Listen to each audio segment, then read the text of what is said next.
ஒரு நாள் கைலாசத்தில் சிவபெருமான் உலகத்தில் உள்ள அனைத்தும் மாயை என்று கூறினார். அதை கேட்ட பார்வதி தேவி ஒரு சோதனை செய்ய முடிவு செய்தார். உணவும் மாயை என்றால் உலகம் எப்படி இருக்கும்? அந்த நொடியில் உலகம் முழுவதும் உணவு மறைந்தது. பயிர்கள் இல்லை, அன்னம் இல்லை. மக்கள் அனைவரும் பசியால் தவித்தனர். உலகம் முழுவதும் துயரம் பரவியது. மக்களின் மனங்கள் துயரத்தால் நொறுக்கியது. அப்போது பார்வதி தேவி காசியில் அன்னபூரணி அம்மனாக தோன்றினார். அவரது கையில் ஒரு பொற்கிண்ணம், அதில் முடிவில்லாத அன்னம். அம்மன் நிறைய அன்னம், பாயசம், பொங்கல், பழங்கள் மற்றும் இனிப்பு வகைகள் எல்லாம் பரப்பினார். அவர் அனைவருக்கும் அன்னதானம் வழங்க ஆரம்பித்தார். இந்த செய்தி கைலாசத்தில் இருந்த சிவபெருமான் அவர்களின் காதில் வந்தது.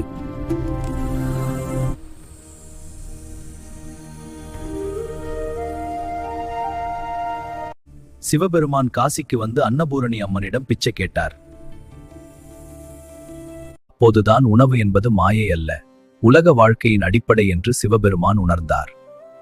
அன்னபூரணி அம்மனை வெள்ளிக்கிழமை அல்லது பௌர்ணமி நாளில் வழிபடுவது மிகவும் சிறந்தது. பூஜை செய்யும் போது நெய் விளக்கு ஏற்றுங்கள். மஞ்சள் அல்லது வெள்ளை மலர் வைத்து மனமார பிரார்த்தியுங்கள். நைவேத்தியமாக சாதம், பாயசம் அல்லது சர்க்கரை பொங்கல் சமர்ப்பிக்கலாம். ஸ்லோகம் சொல்லுங்கள். अन्नपूर्णे सदा पूर्णे शङ्कर प्राणवल्लभे ज्ञानवैराग्यसिद्ध्यर्थं भिक्षां देहि च पार्वती. இந்த ஸ்லோகத்தை 9 முறை அல்லது 108 முறை சொன்னால் அன்னபூரணி அம்மன் அருள் கிடைக்கும் என்று நம்பப்படுகிறது.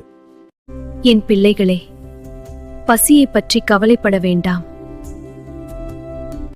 உலகத்திற்கு அன்னம் வழங்கும் அன்னபூரணி அம்மன் நானே. நீங்கள் பசியார்க்கு உணவு அளித்தால் உங்கள் வீட்டில் அன்னம் என்றும் குறையாது. அன்புடன் பகிர்ந்து கொடுங்கள். என் அருள் எப்போதும் உங்களுடன் இருக்கும். அன்னபூரணி அம்மன் அருள் பெற ஓம் அன்னபூரணி அம்மா என்று கமெண்டில் எழுதுங்கள்.